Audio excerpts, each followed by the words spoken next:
Hi, I'm Bryan Calhoun, and this is Bridge the Atlantic. Hey,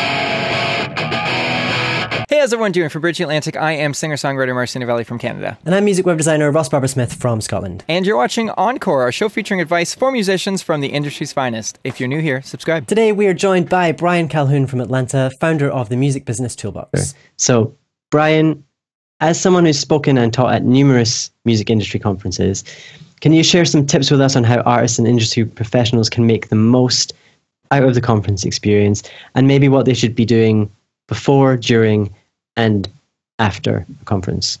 Absolutely. So what I'd like to start by saying is why I'm such a big proponent of attending music industry conferences. I was sort of at a crossroads in my career. I'd been working at labels and trying to figure out what the next step of my career was going to be, and decided I was thinking about going to law school, to B school, but ultimately what I decided to do was take time and energy and money and focusing on going to every music business conference that I could go to and meeting as many people as I could. And I was very aggressive about doing that and meeting people.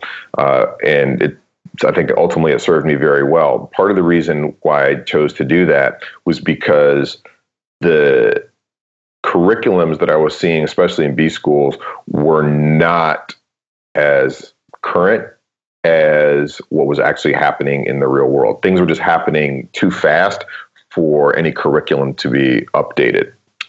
So my thought was, okay, if I go to some of these legit conferences with the people who are actually doing the work and, creating policies and building businesses, I can learn about what's happening, and I did. So what I also suggest is when you go to these conferences, first of all, go to them, right? There's lots of really good ones. Look people up in advance. And when you're at the conference and you find panels that are interesting to you and relevant to you, get to know people. And what I did was I made sure that I remember going to the Future Music Conference and MIDEM were two conferences that I went to in the very beginning that really changed the way I thought about the music industry. But I went to these conferences and found panels and sessions that I was really interested in learning and wanting to meet those people. So when they opened up for Q&A, I was always the first person there. I had my hand up. And I was like, hi, my name is Bryan Calhoun. I build software for independent musicians to help them manage their finances. And my question is this. So I wanted to make sure that I told people what I was doing a little bit and make sure everybody in the room at least knew a little bit about me. And that way it made it easier for me to talk to those panelists afterwards. And then I was aggressive about going up and talking to them. The other thing that I find as a panelist and a speaker, oftentimes people say that they'll follow up with me. 95% of the time they don't.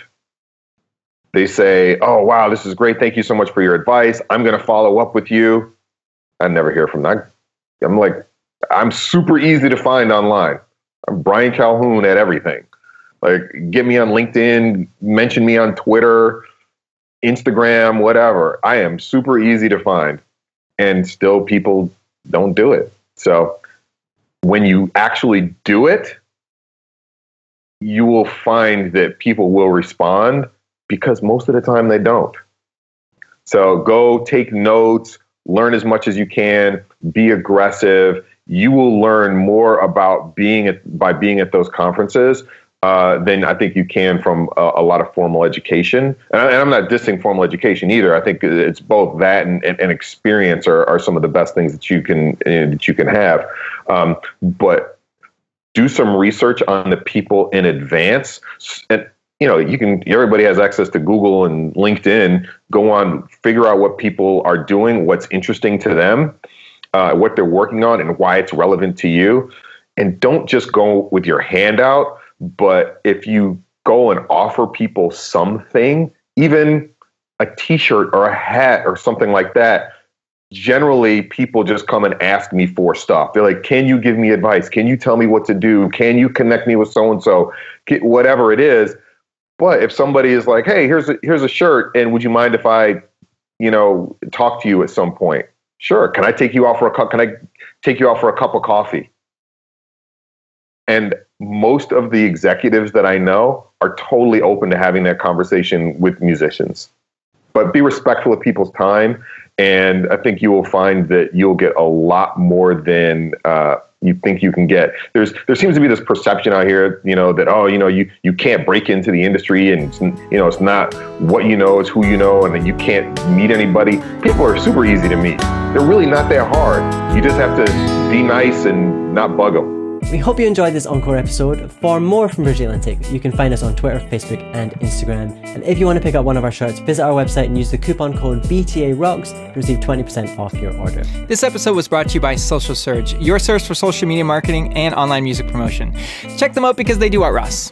They keep the show alive. And if you would like to sponsor the show and become an official Bridger, join us on Patreon from as little as $1 per month. Not only will you be able to showcase your band or brand to our amazing audience, but your support will allow us to keep bringing you weekly videos here at Bridge the Atlantic. Thanks so much. We'll see you guys next time. Bye.